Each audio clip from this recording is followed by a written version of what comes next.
Hi, I wanted to come on and show you a quick recipe. It's not even really a recipe. It's a quick side dish to make that is one of my very favorites. I fix this pretty often. I ate this all the time growing up. I've eaten it ever since I can remember. My mom fixed it when I was a little girl. There was 7 of us all together. There was 5 of us kids, so a lot of times when we were home on the weekends or out for a snow day or even during summer break, you know, she would fix a big pot of this for our lunch, and that's what we would eat. We would just put it in a bowl and eat it. But it is macaroni and tomatoes. I don't know if any of you have ever had macaroni and tomatoes. I think it's kind of a country, kind of Appalachia kind of thing. When we were growing up, we would put chili powder in ours to kind of give it a little different flavor. But now I mainly eat mine with salt and pepper and a little bit of butter. My favorite meal to have it with is soup beans, like brown beans, fried greens, fried potatoes, cornbread, and macaroni and tomatoes. That's probably my very favorite home-cooked meal. I fixed this all the time when Braden was small, when he was staying with me, when I was babysitting him. We would eat it a lot for our lunches. It was just me and him here. And it was quick and easy and just a very little bit, you know, of ingredients to make a meal. It's really filling. And you can make a meal out of it. You could even actually add hot dogs to it. You could add ground beef. If you fried up some ground beef, you could add that in there. It's pretty versatile. You could do whatever you want it to do with it. So stick with me and I'll show you how easy this is to make. Okay. I've got my water on boiling here. We're going to have this with, as you can see over here, is our leftover Cajun soup beans from last night. I heated them back up. I've just got some water boiling here. You just cook this according to what the package directs. Whatever the package says. I think it usually says 6 quarts of water maybe. But I kind of fill mine up about half of the level of my water. Whatever I have boiling, just put it on there. I have heard, probably on just Food Network cooking shows or something, that anytime you cook pasta, that you should have your water really salty, like seawater, you know. Supposedly that seasons up your pasta in the water as it's cooking. So I usually do add quite a bit of salt to my pasta water when I'm cooking it. So it'll flavor the pasta as it cooks and you won't have to add quite as much back after, you know, you're finished cooking. You just are gonna, I turn my heat down just a little bit on it so it don't cook quite so fast. But you just want to cook your macaroni until it's al dente. If you know what al dente means, it means actually the term al dente means to the tooth, which means that it just bites back just a little bit. I know that sounds crazy, but you want just a tiny bit of, you don't want it to taste floury. If you'll taste your pasta as it cooks along, you'll learn how, you know, the perfect way to cook macaroni, spaghetti, whatever. Because there's at a point where you can taste it and it starts to get soft, but you can still taste it. Still tastes kind of raw, a little bit of flour taste to it. Just let it get a little bit beyond that to where it's still got just a little bit of bite to it, but not a lot. And that'll be the perfect texture for any of your pasta. I have this pet peeve about big fat macaroni because it gets so mushy and it just doesn't taste good. It's just not near as good as if you just cook it to that proper consistency. And I think actually I usually take my pastas out of the boxes and I store them in Tupperware containers or whatever. And I've got 2 different colors of macaroni in here. This is just elbow macaroni, so I'm assuming there's a couple of different brands, but it's fine. It'll be just fine when it cooks up. I have my cornbread in the oven heating up. Turn my heat back up a little bit. I got a little carried away. And like I said, I've got my Cajun soup beans over here from yesterday. If you haven't seen that video, I posted it last night. You can go back and check that out and see how to make this Cajun bean soup. It's really good. I did add some more chicken broth to this because they had absorbed a lot of the water overnight where they were in the refrigerator overnight. But, so I did add some back just to have a little bit of soup in them. And we're going to do this. And I think this is all I'm going to do tonight. I think we're just going to have the macaroni and tomatoes and the beans and the cornbread. I think that's all we'll have.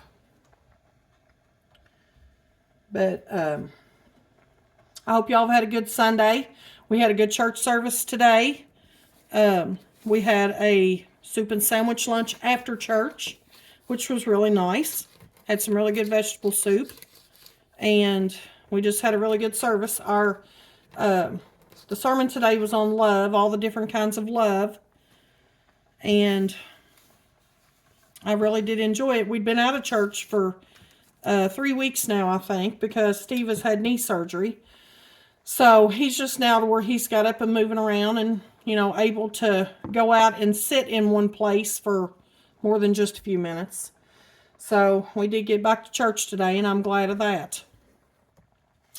But hang in there, and I'll let this cook a little bit, and I'll come back when it gets ready and when it gets just about finished, and we'll finish it up.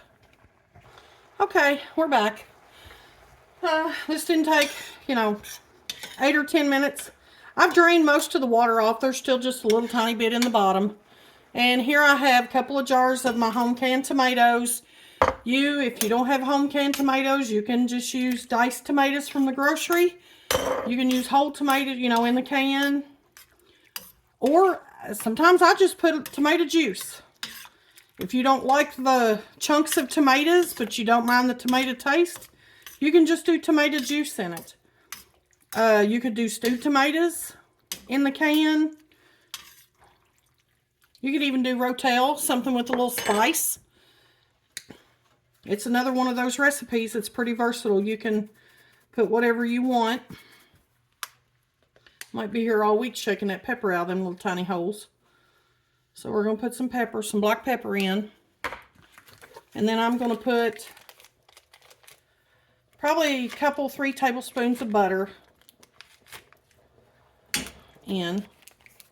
And get that all melted. You just want to stir it around and heat up your tomatoes, which don't take very long.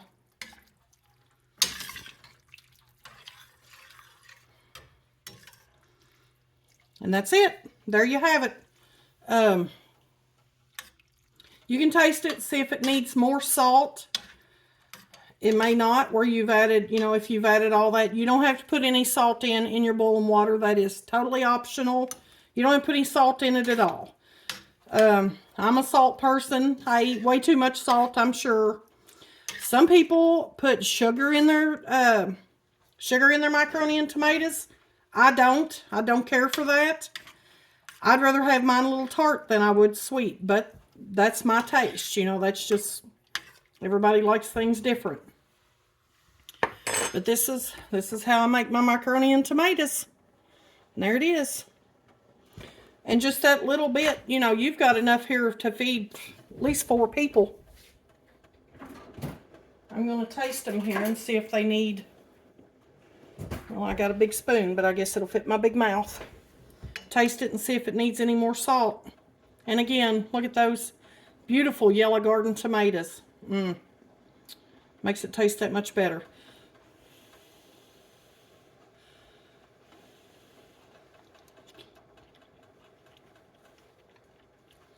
No, I'd say they're perfect, just like that. They don't need any more salt. I'm going to turn my beans off because they're hot. I'd say my cornbread's good and hot in the oven. I'll pull it out. I'll tell you another thing that I like to have with macaroni and tomatoes is sauerkraut. I like sauerkraut with it. I'm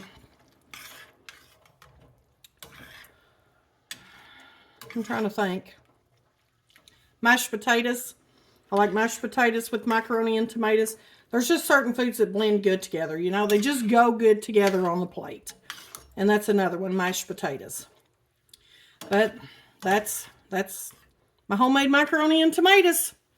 So, give them a try. Let me know if you do try them and tell me what you think about them. and share your memories. If you've got memories about things that you had growing up, things that you ate growing up, share your memories with us so we can all see them and enjoy them. And I'm going to try to start doing some more videos on things that I grew up eating, and the old-fashioned cooking that a lot of people just don't do it anymore. That's still how we eat here. We do eat some fast food, and we do eat some frozen pizzas and things like that, but I do still do a lot of homegrown old-fashioned cooking. So if there's anything you'd like me to try to do a video and show you, let me know, and I've done a lot of cooking in my lifetime, so it may be something I've done before. If not, I'm up for the challenge to try something different. So stick with us, subscribe if you haven't. We'd love to have you to subscribe to our channel so you can get notifications of when I do have a new video out. And we have several new subscribers in the last month or so, and I want to say welcome to all of you. I'm so glad you're here. I'm thankful that you're here, and I hope you enjoy all the videos, and I hope you have a wonderful rest of your day. God bless.